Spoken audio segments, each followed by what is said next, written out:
दोस्तों, मैं एपी विश्वकर्मा स्वागत करता हूं अपने यूट्यूब मंच पर। और दोस्तों, आज हम इस वीडियो में शेयर करेंगे कि अगर आप किसी कंपनी में मेडिकल रैप्स हैं तो आपको ऐसे कौन कौन से रिपोर्ट एंड रिटर्न्स है जो आपको भेजना मैंडेटरी होता है और जो आपको भेजना ही पड़ता है, चाहे जो भी हालात हो। और उसी के आधार पर कंपनी अपना मॉनिटरिंग करती है, उसी के आधार पर कंपनी अपना सिस्टम में फिट रखती है ताकि पता चले कि आपकी मार्केट में क्या क्या एक्टिविटी हो रही है। तो दोस्तों, आपको फील्ड वर्क के साथ साथ बहुत सारे रिपोर्ट रिटर्न्स भेजने पड़ते हैं जो कंपनी में मैंडेटरी होता है। तो आज हम शेयर करेंगे कौन कौन से रिपोर्ट्स भेजना पड़ता है, उसके क्या इंपॉर्टेंस है, क्या उसके महत्व है, क्यों भेजना पड़ता है।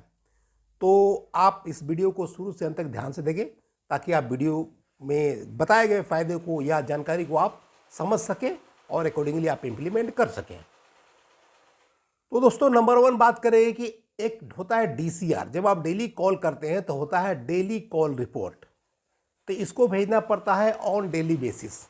आप दिन भर काम करते हैं तो आप शाम को इवनिंग में जो है आप पूरा बता दीजिए कि हम जो है इस डॉक्टर से मिले, ये प्रोडक्ट प्रमोट किए, ऐसा ऐसा इनपुट दिए। एक फॉर्मेट बना होता है जिसको डेली कॉल रिपोर्ट को आपको डेली भेजना पड़ता है ऑन डेली बेसिस। तो कंपनियां समझ जाती है कि आपका आज का ये फील्ड एक्टिविटी हुआ, आपने ये काम किया, इस डॉक्टर से मिला और ये प्रोडक्ट प्रमोट किए, ये प्रोडक्ट का सैम्पलिंग किए, ये प्रोडक्ट इनपुट दिए। ये सारी बातों कंपनी वहाँ से मॉनिटर कर लेती है। तो नंबर 1 होता है डीसीआर, मतलब जिसको बोलते हैं डेली कॉल रिपोर्ट। दूसरा बोलते हैं मंथली रिपोर्ट। क्या होता है कि जब मंथ का एंड हो जाता है तो मतलब उसके बाद 5 तारीख के अंदर जो एक मंथली रिपोर्ट भेजना पड़ता है। जैसे सपोज कि अभी आज है 14 नवंबर है, 14 नवंबर है। तो जैसे ही नवंबर 30 तारीख को ख़त्म होगा तो हमको 5 दिसंबर के पहले जो है नवंबर मंथ का जो है आपको रिपोर्ट भेजना पड़ेगा, मंथली रिपोर्ट, जिसमें सारा चीज़ होता है कि आपका मंथ का क्या जो है टारगेट था, कितना अचीवमेंट हुआ, कौन प्रोडक्ट वाइज कितना हुआ, कितना पीसीपी हुआ, कितना परसेंटेज ग्रोथ हुआ या डिग्रोथ हुआ, क्या प्रोडक्ट का आपका प्रोडक्टिविटी रहा, किस प्रोडक्ट का कितना पर मंथ का सेल है, प्रोडक्टिविटी कितना प्रोडक्ट पर मंथ का सेल है, मैंने पीसीपी बोलते हैं पर कैपिटा पर मंथ। ये सारी बातों की जानकारी होती है तो आपको देना पड़ता है। और साथ में नेक्स्ट मंथ का प्रोजेक्शन जो करंट मंथ चल रहा है, सपोज कीजिए आप 5 दिसंबर को बनाएंगे तो प्रीवियस मंथ नवंबर का बनेगा और आप दिसंबर मंथ का करंट मंथ का आप दीजिएगा प्रोजेक्शन कि मेरा ये स्टेटस है, हम इतना करने जा रहे हैं दिसंबर मंथ में। उस तरह से सब दिसंबर का जब मॉनिटरिंग होगा जनवरी में 5 जनवरी 2025 के पहले, तो आपको दिसंबर का देना पड़ेगा फिगर्स और आपको करंट मंथ जनवरी का देना पड़ेगा मतलब प्रोजेक्शन कि हमको ये करना है। तो होता है मंथली रिपोर्ट इस तरह से बनता है। मतलब मंथ का जब खत्म हो जाता है तो मैंने अगले मंथ में 4-5 तारीख को भेजना है प्रीवियस मंथ का। उसके बाद बोलते हैं टूर प्रोग्राम। टूर प्रोग्राम क्या होता है कि आप जो है नेक्स्ट मंथ कहाँ काम करने वाले हैं वो आपको सब कुछ पहले ही से बना के भेजना पड़ता है। सपोज कीजिए कि मतलब अगर 5 दिसंबर है तो 5 दिसंबर को आसपास आपको बना के भेजना पड़ेगा कि हम जनवरी में कहाँ कहाँ काम करेंगे, जनवरी में बना के देना पड़ेगा फरवरी में कहाँ काम करें। मतलब टूर प्रोग्राम हमेशा एडवांस बनता है, वो एडवांस बनता है ताकि आपको अगर आप 5 को भेजते हैं तो आपको 20 तक आपके पास वो अप्रूव होकर चला आएगा, 15-20 तक अप्रूव होकर चला आएगा, तब आप अकॉर्डिंगली आप काम कर सकते हैं। तो मंथली रिपोर्ट जहाँ प्रीवियस मंथ का बनाना पड़ता है वहीं पर टूर प्रोग्राम एडवांस बनता है, आगे का बनता है, नेक्स्ट मंथ का बनता है। जैसे में 5 नवंबर है उसका बनेगा दिसंबर का, भेजेगा मेडिकल रैप्स। और जो मतलब अभी अगर 5 दिसंबर आएगा तो जनवरी का जाएगा। इस तरह से अगर 5 जनवरी आएगा तो फरवरी का जाएगा। मतलब टूर प्रोग्राम एडवांस जाता है। तो इसके फ़ायदे ये हैं कि आपको कंपनी को पता रहता है, एक अप्रूव टिपी रहता है कि हमारे मेडिकल रैप्स को इस एरिया में काम करना है, इस पैच में काम करना है, यहाँ काम करना है, इस इंटीरियर में या जहाँ भी लोकेशन है वहाँ पे काम करना है। ऑलरेडी अप्रूव्ड रहता है, उसी के अनुसार आपको काम करना पड़ता है। अगर आप चाहते हैं कि टूर प्रोग्राम में कुछ डेविएशन हो, कुछ चेंजेस करना चाहते हैं तो अपने रिपोर्टिंग अथॉरिटी से आप परमिशन लेना पड़ता है, तभी आप चेंज कर सकते हैं, अपना मन से चेंज नहीं कर सकते हैं। ये रूल्स है, रेगुलेशंस है। तो टूर प्रोग्राम का ये इंपॉर्टेंस है कि कंपनी को ऑलरेडी पता है कि आप इस एरिया में, इस लोकेलिटी में काम करना है। आपका हर पैच का डॉक्टर होता है, आप इस डॉक्टर से मिलने वाले हैं, इस पैच में आप काम करने वाले हैं। ये होता है टूर प्रोग्राम जो मैंडेटरी होता है, आपको भेजना ही भेजना है। उसका अप्रूवल लेकर ही काम कर सकते हैं आप। उसके बाद बोलते हैं एक्सपेंस रिपोर्ट। आप जब पूरे महीना काम करते हैं तो आपका एक एक्सपेंस होता है, हर कंपनी का टीए डीए अलाउंसेस होता है। इस तरह से डेली अलाउंसेस या ट्रेवलिंग अलाउंसेस या अदर्स होता है, बहुत सारा फ़ोन का, मोबाइल का, बाइक का, सब एक्सपेंसेस होता है जो आपको चार्ज करना पड़ता है। सपोज कीजिएगा आप पूरा नवंबर मंथ काम कर लीजिएगा 2024 में, तो आपको 5 दिसंबर के आसपास जो है आपको पूरा मंथ नवंबर का एक्सपेंस बना करके वो भेज देना पड़ेगा, ताकि आपको जब मतलब दिसंबर की जब सैलरी आएगी तो आपका नवंबर का एक्सपेंस आ जाएगा। इसका ये महत्व क्या है कि आपको फील्ड में जो काम करने के लिए जो अलाउंसेस मिलते हैं वो आपको टाइम पर रिइम्बर्स हो जाए, आप बढ़िया से काम कर सके, आपको कोई फाइनेंशियल प्रॉब्लम ना हो और आपका एक्सपेंस हमेशा रिइम्बर्स होते रहे।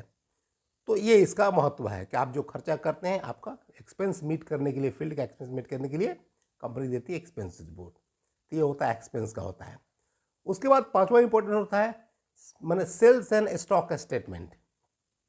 ये बहुत इंपॉर्टेंट टूल होता है दोस्तों।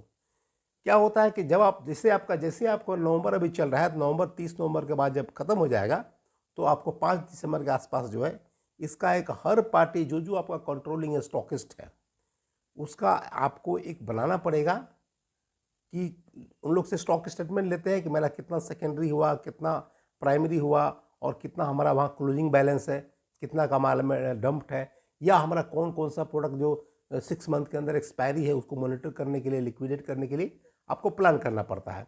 इसका महत्व यह है कि आपको सेल्स एंड स्टॉक स्टेटमेंट इसलिए बनाया जाता है ताकि आप देख सकें कि आपका कौन सा प्रोडक्ट का सेल कम है, किसका मूवमेंट स्लो है, किसका मूवमेंट फास्ट है, किसका कितना डंप गुड्स है और कितना लिक्विडेट करने की ज़रूरत है, ताकि आपका हर मंथ ऑर्डर बनते रहे और आपका प्राइमरी होते रहे और कंपनी को सेल्स जनरेट होते रहे। तो ये महत्व होता है सेल्स एंड स्टॉक स्टेटमेंट का, SSS जिसको बोलते हैं।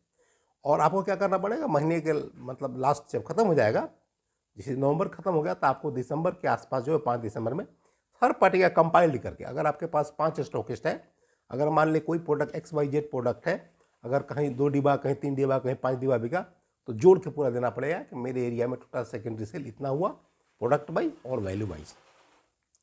तो एक कंपाइल्ड करके देना पड़ता है, अपने रिपोर्टिंग अथॉरिटी को भेजना है, फिर रिपोर्टिंग अथॉरिटी आपके RSM को भेजेंगे, RSM आपको JDSM को भेजेंगे, इस तरह से HO में चला जाएगा कि आपका कितना प्रोडक्ट का क्या पोजीशन है और क्या आपको मतलब कितना ज़रूरत है, कितना लिक्विडेशन है, कौन सा फास्ट है, कौन सा स्लो है, पूरा एनालिसिस हो जाता है आपका स्टॉक स्टेटमेंट से।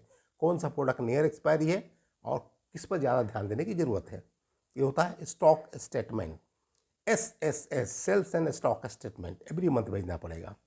तो ये 5 तो इंपॉर्टेंट होगा। Number 1 DCR, monthly report, tour programme, expense report और साथ में SSS माने सेल्स एंड स्टॉक स्टेटमेंट, ये तो मैंडेटरी भेजना है। साथ में बहुत सारा क्या होता है फॉर्मेट्स होता है, वो जो अदर्स में बता रहे हैं वो, जैसे आप कभी जब छुट्टी लेते हैं तो आपको लीव एप्लीकेशन भेजना पड़ता है। उसके बाद आपको कोई कैंपेन वगैरह करते हैं, एक्टिविटी वगैरह होता है तो उसका फीडबैक भेजना पड़ता है। वो टाइम टू टाइम होते रहता है कैंपेन वगैरह, उसका आपको फीडबैक अलग से भेजना पड़ेगा। उसके बाद कोई अगर CRM करते हैं, कोई कंपनी कोई अगर डॉक्टर को सर्विसेज प्रोवाइड करती है तो उसका एक अलग फॉर्मेट होता है कि आपको देने पर कितना ROI मिलेगा, रिटर्न और इन्वेस्टमेंट मिलेगा, क्या प्रोजेक्शन है, कौन प्रोडक्ट लिखते हैं, कितने समय के लिए देना है, कितना इन्वेस्ट कर रहा है, कितना रिटर्न आएगा, एक फॉर्मेट बना होता है, वो आपको CRM का फॉर्मेट भर के देना पड़ता है। उसके बाद KRA फॉर्मेट, बहुत सारे कंपनी में क्या होता है की रिजल्ट एरिया, एक मीटिंग होती है मतलब आपका रिपोर्टिंग अथॉरिटी या RSM के साथ, जिसमें वही मान के चलिए जो मंथली रिपोर्ट होता है ना, उसी की तरह एक कितना आपको इस मंथ में आपको सेल्स वगैरह हुआ, माने प्रीवियस मंथ का एनालिसिस होता है, मॉनिटरिंग होता है और करंट मंथ का जो है उसमें दिया जाता है कि आपको कितना करना है, आपको क्या प्रोजेक्शन है, आपका टेंटेटिव कितना आप कीजिएगा, एक प्लान दिया जाता है। तो कहने का मतलब अगर नवंबर 24 खत्म हो जाएगा तो 5 या 7 दिसंबर के पहले KRA मीटिंग होता है, उसका एक फॉर्मेट होता है, उसमें मतलब नवंबर का आपका सपोज कीजिए मैंने 5 दिसंबर कहेंगे तो प्रीवियस मंथ नवंबर हो गया, उसका मॉनिटरिंग रहेगा, KRA रहेगा, प्लस करंट मंथ आपका दिसंबर का जो है आपका रहेगा कि आप कौन सा क्या प्रोजेक्शन दे रहे हैं, कितना सेल करना है, क्या प्लान है आपका, वो रहता है फॉर्मेट बना हुआ। तो सुबह KRA फॉर्मेट की रिजल्ट एरिया का फॉर्मेट होता है। उसके बाद कभी कभी क्या होता है कंपनियां नई हमेशा प्रोडक्ट लाते रहती हैं तो आपको कुछ सर्वे का भी फॉर्मेट देती हैं। अगर मान लिया कोई अगर नया प्रोडक्ट लॉन्च हुआ तो उसका भी फीडबैक का फॉर्मेट मिलता है, या कंपनी कुछ नया प्रोडक्ट लॉन्च करने जा रही है एक फॉर्मेट भेजती है अपने हर एम्प्लॉय को, हर मेडिकल रैप्स को, कि ताकि आप देखिए कि मार्केट में कौन प्रोडक्ट का कितना मूवमेंट होता है, क्या होता है। तो उसी के आधार पर कंपनी सोचती है कि इस नए प्रोडक्ट हम लाएँ या नहीं लाएँ। तो ये अदर्स में आता है, ये इंपॉर्टेंट डॉक्यूमेंट होता है, टाइम टू टाइम ये वेरी करते रहता है और ये आपको ज़रूरत देना पड़ता है। तो यही हमारा है कि आपको जानना जरूरी है कि आपको कौन कौन सा रिपोर्ट या returns as a medical rep आपको भेजना पड़ता है कंपनी को, जो मैंडेटरी होता है। इसी के आधार पर कंपनी आपको मॉनिटर करती है कि आप फील्ड में क्या कर रहे हैं, कितना काम कर रहे हैं, कैसा काम कर रहे हैं, और यही एनालिसिस या मॉनिटरिंग का साधन होता है। क्योंकि कोई भी कंपनी, अगर मान लो कोई बेंगलोर है, कोई चेन्नई है, कोई मुंबई है, वहाँ से कोई नहीं देखता है कि आप फील्ड में क्या कर रहे हैं। आपका रिपोर्ट ही जाता है जो बताता है कि आपका इस तरह से एक्टिविटी हो रहा है, आप कंटिन्यूएशन कर रहे हैं और आप मार्केट में एक्टिव हैं। दोस्तों, अगर वीडियो अच्छा लगा तो लाइक करें, शेयर करें, चैनल को सब्सक्राइब जरूर करें और सब्सक्राइब करके बेल आइकन को प्रेस करें ताकि जब भी नया वीडियो डाले आपको नोटिफिकेशन मिल जाए और उसका बेनिफिट उठा सके। दोस्तों, आज के वीडियो में इतना ही, मिलते हैं अगले वीडियो में। तब तक के लिए thanks for watching this video.